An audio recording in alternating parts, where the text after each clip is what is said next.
അസ്സലാമു അലൈക്കും, welcome back to my channel. അപ്പോൾ എന്തൊക്കെയാണ് വിശേഷങ്ങൾ? എല്ലാവരും സംസാരിക്കുന്നല്ലോ. അപ്പോൾ ഞാനിന്ന് വന്നിട്ടുള്ളത് റമദാൻ 23-ത്തെ കുറച്ച് വിശേഷങ്ങളായിട്ടാണ് കേട്ടോ. അപ്പോൾ എല്ലാ കൂട്ടുകാരും വീഡിയോ സ്കിപ്പ് ചെയ്യാതെ തന്നെ കണ്ടു നോക്കാം. ഇഷ്ടപ്പെട്ടെങ്കിൽ ഒന്ന് ലൈക്ക് ചെയ്യാം കേട്ടോ. അപ്പോൾ ഇന്നിപ്പോൾ ഞാൻ ആദ്യം തന്നെ തരിക്കഞ്ഞിയാണ് കേട്ടോ റെഡിയാക്കി വെക്കുന്നത്. അപ്പോൾ ഈ സമയത്ത് അവിടെ ഞാൻ വോയിസ് കൊടുക്കുന്ന സമയത്ത് അവിടെ കുട്ടികൾ പടക്കം പൊട്ടിച്ചുകൊണ്ടിരിക്കുന്നുണ്ട് കേട്ടോ. ഇപ്പോൾ സ്കൂളൊന്നും ഇല്ലാത്ത സമയമായ കാരണം കൊണ്ട് തന്നെ നമുക്ക് വോയിസ് കൊടുക്കാനായിട്ട് കുറച്ച് ബുദ്ധിമുട്ടുണ്ട് കേട്ടോ. ആകെ ബഹളം സൗണ്ടൊക്കെ ആയിട്ട്. അപ്പോൾ ഇന്ന് രാവിലെയാണ് കേട്ടോ ഞാൻ വോയിസ് കൊടുക്കുന്നത്. ആ സമയത്ത് അവിടെ ഭയങ്കര ബഹളമാണ് കേട്ടോ. ഇനിയിപ്പോൾ അവർക്ക് സുഡാപ്പിയുടെ പരീക്ഷയൊക്കെ കഴിഞ്ഞു. ഇനിയിപ്പോൾ ദിലുവിന് ശനിയാഴ്ച ഒരു പരീക്ഷയും കൂടി ഉള്ളൂ. അതും കൂടി കഴിഞ്ഞു കേട്ടോ ക്ലാസ്. അപ്പോൾ സാധാരണ തരിക്കഞ്ഞി എന്ന് പറയുമ്പോൾ നമ്മളതിൽ എന്താ പറയുക സേമിയൊന്നും ചേർക്കാറില്ല കേട്ടോ. അപ്പോൾ ഇന്ന് ഞാനൊന്ന് അങ്ങനെ ഒന്ന് ഉണ്ടാക്കി നോക്കാമെന്ന് വെച്ചു. സേമിയം ചേർത്തിട്ട് കേട്ടോ. ഞാൻ സാധാരണ സേമിയം ചേർക്കാറില്ല. അങ്ങനെ ഇപ്പോൾ കുറച്ച് സേമിയ ഒരു 3 ടേബിൾ സ്പൂൺ മാത്രമേ എടുത്തിട്ടുള്ളൂ കേട്ടോ. സേമിയ എടുത്തിട്ടുണ്ട്. അതൊന്ന് നെയ്യ് ഒഴിച്ചിട്ട് നെയ്യിലൊന്ന് വറുത്തെടുത്തിട്ടുണ്ട്. അതുപോലെ തന്നെ റവയും ഞാനൊരു 2 ടീസ്പൂണാണ് എടുത്തിട്ടുള്ളത് റവ. അതും ഇതുപോലെ തന്നെ നമുക്കൊന്ന് ജസ്റ്റ് ഒന്ന് വറുത്തെടുക്കാം കേട്ടോ. അപ്പോൾ ഈ റവ വറുത്തിട്ടുള്ള റവയാണ് കേട്ടോ, പള്ളിയിൽ നിന്ന് കിട്ടിയിട്ടുള്ളതാണ്. പക്ഷേ ഞാനത് ഒന്ന് ജസ്റ്റ് ഒന്ന് ചൂടാക്കി എടുക്കുന്നുള്ളൂ കേട്ടോ. അധികം നേരം അങ്ങോട്ട് വറുത്തെടുത്തതിന് ചിലപ്പോൾ അത് കരിഞ്ഞു. ഒന്ന് ചൂടാക്കി എടുത്തതാണ് കേട്ടോ. പിന്നെ ഇതേ നമ്മൾ ആവശ്യത്തിനുള്ള പാലൊന്ന് തിളപ്പിക്കാനായിട്ട് വെക്കുന്നുണ്ട്. അപ്പോൾ ഇതിലാണ് കേട്ടോ ഞാൻ ഇപ്പം ഒന്ന് തരി കാച്ചെടുക്കുന്നത്. അതിനിതേ പാലൊക്കെ ഒന്ന് തിളച്ച് വരട്ടെ. അപ്പോൾ നമുക്കിതിലേക്ക് ബാക്കിയുള്ള ഐറ്റംസൊക്കെ ചേർത്ത് കൊടുക്കാം. അപ്പോൾ ഇതേ പാൽ ഏകദേശം ഒന്ന് തിള വന്നിട്ടുണ്ട്. അപ്പോൾ ഇതിലേക്ക് നമ്മൾ നേരത്തെ റോസ്റ്റ് ചെയ്തിട്ടുണ്ടായിരുന്ന സേമിയ അതും ചേർത്ത് കൊടുക്കുന്നുണ്ട് കേട്ടോ. സേമിയം പിന്നെ വേവില്ല. റവയും കൂടി ഒരുമിച്ച് ചേർത്ത് കൊടുത്തിട്ടുണ്ടെങ്കിൽ റവ വേഗം കുറുകി കട്ടയായി പോവുകയും ചെയ്യും, സേമിയം വേവില്ല. അപ്പോൾ അതുകൊണ്ട് സേമിയ ആദ്യം ചേർത്ത് കൊടുത്തിട്ട് നല്ലോണം വേവിച്ച് കൊടുക്കുന്നുണ്ട്. അതുപോലെ തന്നെ നമ്മൾ ഈ സമയത്ത് പഞ്ചസാര ചേർത്ത് കൊടുക്കരുത് കേട്ടോ. സേമിയക്കൊന്ന് വെന്തതിന് ശേഷം മാത്രം മധുരം ചേർത്ത് കൊടുക്കുക, ഇല്ലെങ്കിൽ അത് വേവില്ല കേട്ടോ. അങ്ങനെ ഇതേ സേമിയക്ക് ഏകദേശം നല്ലപോലെ തന്നെ വെന്തിട്ടുണ്ട്. ഇനി നമുക്കതിലേക്ക് റവ ചേർത്ത് കൊടുക്കാം. അപ്പോൾ അത് സേമിയം വെന്തതിന് ശേഷം ഞാൻ റവയും കൂടി ചേർത്ത് കൊടുത്ത് നമ്മൾ റവ ചേർത്ത് കൊടുക്കുമ്പോൾ കൈ എടുക്കാതെ ഇളക്കി കൊടുക്കണം കേട്ടോ, അല്ലെങ്കിൽ പെട്ടെന്ന് തന്നെ കട്ട പിടിക്കുക. നമ്മൾ ചൂടുള്ള പാലിലേക്കല്ലേ ചേർത്ത് കൊടുക്കുന്നത്. അപ്പോൾ ഇതൊന്നും പറഞ്ഞു തരേണ്ട ആവശ്യമില്ല എന്ന് നിങ്ങൾക്കറിയാം, എന്നാലും അറിയാത്തവർക്ക് വേണ്ടിയിട്ടാണ് കേട്ടോ പറയുന്നത്. പിന്നെ ഞാൻ അതിലേക്ക് ഏലക്കാപ്പൊടിയും കൂടി ചേർത്ത് കൊടുത്തിട്ടുണ്ട്. അപ്പോൾ 2-3 ഏലക്കയാണ് കേട്ടോ ഞാൻ പൊടിച്ചെടുത്തിട്ടുള്ളത്. പിന്നെ ഒരു മധുരമൊക്കെ ഒന്ന് ബാലൻസ് ചെയ്യാൻ മാത്രം കുറച്ച് ഉപ്പും കൂടി ചേർത്ത് കൊടുത്തിട്ടുണ്ട്. ഇനി നല്ലപോലെ അങ്ങോട്ട് ഇളക്കിയെടുക്കാം. പിന്നെ ഞാൻ അതിലേക്ക് കുറച്ച് മധുരം ചേർത്ത് കൊടുത്തിട്ടുണ്ടായിരുന്നു കേട്ടോ. പിന്നെ ബാക്കിയുള്ളതും കൂടി ചേർത്ത് കൊടുക്കുന്ന ആ സമയത്ത് ക്യാമറ ഒന്ന് ഓഫായി പോയിട്ടുണ്ടായിരുന്നു ഒരു കോൾ വന്നപ്പോൾ കേട്ടോ. അങ്ങനെ ഇതേ മധുരമൊക്കെ ഒന്ന് ചേർത്ത് കൊടുത്ത് നല്ലപോലെ അങ്ങോട്ട് നമുക്കിനി കുറുക്കിയെടുക്കാം. അധികം കട്ടിയാവാതെ എടുക്കണം കേട്ടോ. എന്താ വെച്ചാൽ ചൂടാറി വരുമ്പോൾ ഒന്നും കൂടി അത് കുറുകിപ്പോവും. അപ്പോൾ അതേ നല്ല രീതിയിൽ തന്നെ സേമിയൊക്കെ നല്ലപോലെ തിളച്ചിട്ടുണ്ട് കേട്ടോ. ഇനി സേമിയും റവയും ഒക്കെ കൂടി നല്ല രീതിയിൽ മിക്സായി വന്നിട്ടുണ്ട്. റവ വെന്തിട്ടുമുണ്ട് കേട്ടോ. ഇനി നമുക്കിത് ഇറക്കി വെക്കണം. അപ്പോൾ ഇതൊന്ന് തിളച്ചിട്ടുണ്ട് കേട്ടോ. അപ്പോൾ ഇതേ നല്ല പോലെ അങ്ങോട്ട് കുറുകി വന്നിട്ടുണ്ട്. എന്നാൽ നല്ല കട്ടിയുമല്ല, എന്നാൽ നല്ല ലൂസും അല്ല. ആ രീതിയിലാണ് കേട്ടോ ഞാൻ റെഡിയാക്കി എടുത്തിട്ടുള്ളത്. ഇതേ ഈ ഒരു രീതിയിൽ അത്യാവശ്യം സേമിയം ചേർത്ത് കൊടുത്തിട്ടുണ്ട് കേട്ടോ ഞാൻ.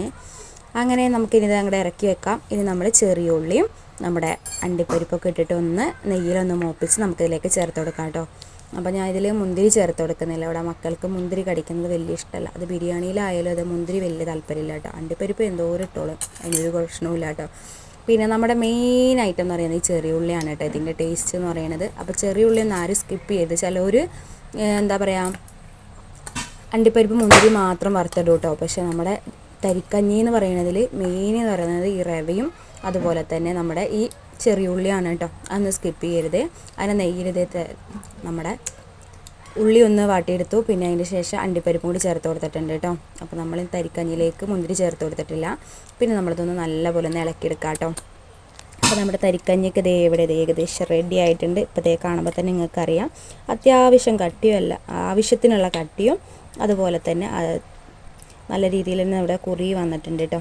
പിന്നെ ഞാനതവിടെ മാറ്റി വെച്ച് അതിൻ്റെ ശേഷം കുക്കറിലേക്ക് കുറച്ച് ഗ്രീൻ പീസ് വെള്ളത്തിലിട്ട് വെച്ചിട്ടുണ്ടായിരുന്നു രാവിലെ. അതൊന്ന് കഴുകിയതിന് ശേഷം അത് കുക്കറിലേക്ക് ഇട്ട് കൊടുത്തു. പിന്നെ ഒരു തക്കാളിയും സബോളയൊക്കെ അരിഞ്ഞത് അതും കൂടി ചേർത്ത് കൊടുത്തു. കുറച്ച് മുളക് പൊടിയും കുറച്ച് മഞ്ഞൾപ്പൊടിയും കൂടി ചേർത്ത് കൊടുത്തിട്ടുണ്ട്. ഇനി നമുക്കിതൊന്ന് അടച്ച് വെച്ചിട്ട് ഒന്ന് വിസിലടിച്ചെടുക്കാം കേട്ടോ. അപ്പോൾ ഒരു 5-6 വിസിലടിച്ച് വരട്ടെ. അപ്പോഴേക്കും നമുക്കിവിടെ കുറച്ച് പണിയും കൂടി ഉണ്ട് കേട്ടോ. നാളികേരം ഒന്ന് ചിരവി അരച്ച് എടുക്കണം, കുറച്ച് പാത്രങ്ങൾ കഴുകാനുണ്ട്, കുറച്ചധികം പണികൾ ഇനിയും ഉണ്ട് കേട്ടോ. പിന്നെ പൈപ്പിൽ വെള്ളം വരുന്നുണ്ട്, നൂല് പോലെ കേട്ടോ വെള്ളം വരുന്നത്. എന്നാലും നമുക്ക് കുടിക്കാനുള്ള വെള്ളം കിട്ടുമെന്ന് വെച്ചിട്ട് എൻ്റെ മുകളിലത്തെ ടാങ്കും അടിയിലത്തെ ടാങ്ക് കാലിയായി. കുറച്ച് വെള്ളമുള്ളൂ കേട്ടോ. ഇനി അതിൽ ഈ നോമ്പിൻ്റെ സമയത്തൊക്കെ വെള്ളം കൂടി ഇല്ലാണ്ടായി കഴിഞ്ഞുള്ളൊരു അവസ്ഥയുണ്ടല്ലോ. നമ്മളിത് കോരാനായിട്ട് പോകണം. അതിൻ്റെ ഇടയിൽ പാത്തൂസും ഉണ്ടാവും എൻ്റെ പുറകെ എടുക്ക് എന്ന് പറഞ്ഞിട്ട് കേട്ടോ. എന്തായാലും ഇന്ന് ഇൻഷാ അല്ലാഹ് നാളേക്ക് വെള്ളം വരുമെന്ന് വിചാരിക്കുന്നു. പിന്നെ ഇതേ എന്താ പറയുക, നമ്മുടെ നാളേരൊക്കെ ഇതൊന്ന് ചിരവിയെടുക്കുന്നുണ്ട് കേട്ടോ. പാത്രങ്ങൾ നോമ്പായാലും അല്ലെങ്കിലും നമ്മുടെ പാത്രം കഴുകലിന് ഒരു കുറവും ഉണ്ടാവില്ല കേട്ടോ. ഒരു ലോഡ് പാത്രങ്ങളുണ്ടാവും. പൈപ്പിൽ വെള്ളം ഉണ്ടെങ്കിൽ ഇത്ര അധികം പാത്രം ഒരുമിച്ച് വരില്ല കേട്ടോ. ഞാൻ കൈയോടെ എടുക്കുന്നതൊക്കെ അങ്ങനെ കഴുകി വെക്കും. ഇല്ലയെന്ന് വെച്ചിട്ടുണ്ടെങ്കിൽ അതവിടെ ഇടും. പിന്നെ നമ്മൾ പണിയെടുത്തിട്ട് ഒരുമിച്ച് അങ്ങോട്ട് കഴുകാമെന്ന് വിചാരിക്കും. ഇത് വെള്ളം കൊണ്ടുവന്ന് വെച്ച് കഴുകുന്നതല്ലേ. അങ്ങനെ ഇതേ നമ്മുടെ നാളികേരമൊക്കെ ഒന്ന് അരച്ചെടുത്തിട്ടുണ്ട്. അപ്പോഴേക്കും ഇതേ പൈപ്പിൽ വെള്ളം വന്നിട്ടുണ്ട്. അപ്പോൾ ഇത് കിട്ടാനുള്ള ചാൻസ് ഒന്നും ഇല്ല കേട്ടോ. വെള്ളം നമുക്ക് ആവശ്യത്തിനനുസരിച്ച് കിട്ടുമൊന്നുമില്ല എന്ന് തോന്നുന്നുണ്ട്. അപ്പോൾ ഞാൻ എന്ത് ചെയ്തു, കുടിക്കാനുള്ള വെള്ളം ആദ്യം തന്നെ ബക്കറ്റിൽ കൊണ്ടുവന്ന് നിറച്ചിട്ടുണ്ട്. പിന്നെ ഇതേ പാത്രം കഴുകാനും ഇതിങ്ങനെ കൊണ്ടുവന്ന് വെക്കുന്നുണ്ട് കേട്ടോ. അപ്പോൾ ഇതിങ്ങനെ കൊണ്ടുവന്ന് പാത്രം കഴുകണത് എനിക്ക് ഇഷ്ടമല്ലാത്തൊരു കാര്യമാണ്. ആർക്കും ഇഷ്ടമുണ്ടാവില്ല ഇങ്ങനെ കൊണ്ടുവന്ന് കഴുകുവാനല്ലേ.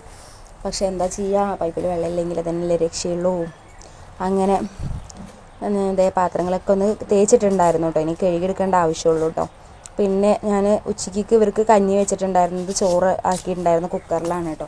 അപ്പോൾ ആ കുക്കറിൽ ഞാൻ അങ്ങനെ ചോറ് വെക്കാത്ത കാരണം കൊണ്ട്, പുതിയ അരി ആയ കാരണം കൊണ്ടും ചെറിയ ഇതായിട്ടൊന്ന് എന്താ പറയുക, കുക്കറിലൊന്ന് പിടിച്ചിട്ടുണ്ട്. അടിയിൽ കരിഞ്ഞു പോയിട്ടൊന്നുമില്ല, പക്ഷെ ഇങ്ങനെ പറ്റി പിടിച്ചിട്ട് അതിങ്ങനെ ഇളക്കിയെടുക്കാനായിട്ട് കുറച്ച് പാടുണ്ടായിരുന്നു. അപ്പോൾ ഞാൻ കുറച്ച് വെള്ളം ഒഴിച്ചിട്ട് മാറ്റി വെച്ചിട്ടുണ്ട്.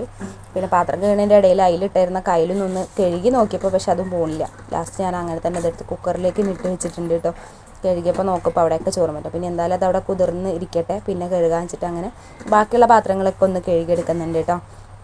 പിന്നെ ഇന്നെന്ന് പറയുന്നത് അത്യാവശ്യം പാത്രങ്ങളൊന്നും ഇല്ല കേട്ടോ. കുറച്ച് പാത്രമേ ഉള്ളൂ, അല്ലെങ്കിൽ കൂടുതൽ പാത്രങ്ങൾ ഉണ്ടാവാറുണ്ട്. ഇനിയിപ്പോൾ ഞാൻ കുറച്ച് പാത്രങ്ങളേ ഉള്ളൂ.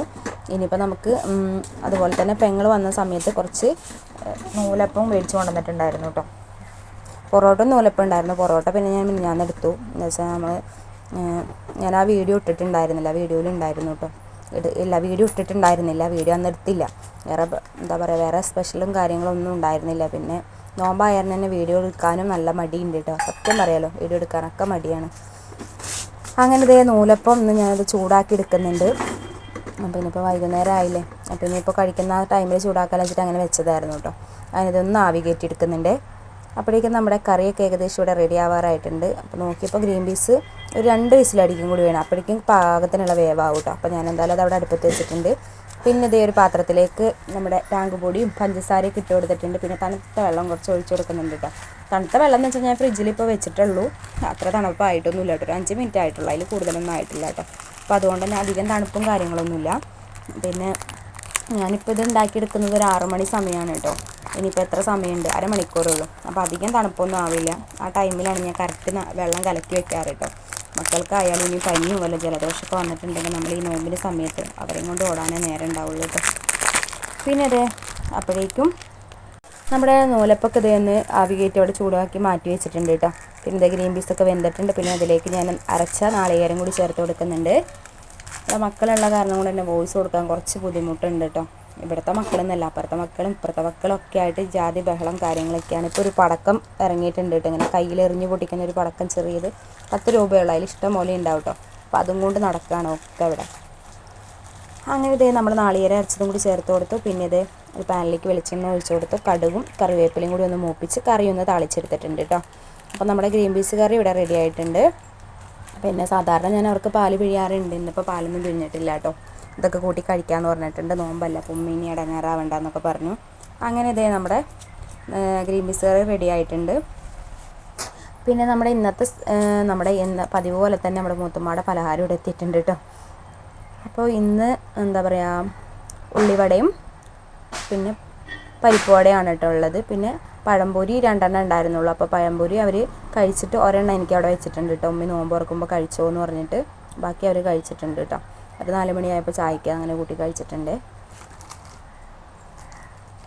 പിന്നെ ഞാൻ കുറച്ച് വെള്ളം കലക്കിയത് അങ്ങനെ തന്നെ എടുത്ത് ഫ്രിഡ്ജിലേക്ക് വെച്ചിട്ടുണ്ട്. പിന്നെ ഇതേ നമ്മുടെ തരിക്കഞ്ഞി ഒന്ന് കാണിച്ചു തരാം കേട്ടോ. ചൂടാറിയതിൻ്റെ ശേഷം ഇതേ കണ്ട് ഇത്രയ്ക്ക് കട്ടിയുണ്ട്. ഇനി ഇത് നമ്മൾ ഇനിയും കുറുക്കിയെടുക്കുകയാണെന്നുണ്ടെങ്കിൽ ഒരുപാട് കട്ടിയായി പോകും. തരിക്കഞ്ഞിക്ക് കുടിക്കുമ്പോൾ ഈ ഒരു രീതിയിലാണ് നമുക്ക് കിട്ടേണ്ടത് അല്ലേ. അപ്പോൾ ഇന്നത്തെ നമ്മുടെ നോമ്പിൻ്റെ വിശേഷങ്ങളും വിഭവങ്ങളും ഒക്കെ പറയണത് ഇത്രയേ ഉള്ളൂ കേട്ടോ. എന്തെങ്കിലുമൊക്കെ മിസ്റ്റേക്ക് ഉണ്ടെങ്കിലൊക്കെ ഒന്ന് ക്ഷമിക്കുക. വോയിസ് കൊടുക്കാനൊക്കെ ബുദ്ധിമുട്ടുണ്ട് കേട്ടോ. അപ്പോൾ എല്ലാവരും വീഡിയോ ഇഷ്ടപ്പെട്ടെങ്കിൽ ലൈക്ക് ചെയ്യാനും കമൻറ്റ് ചെയ്യാനൊന്നും മറക്കരുത്. അപ്പോൾ ഇൻഷാ അല്ലാഹ് അടുത്ത ദിവസം നല്ലൊരു വീഡിയോ ആയിട്ട് വരാം. ടാറ്റാ, ബൈ ബൈ, അസ്സലാമു അലൈക്കും.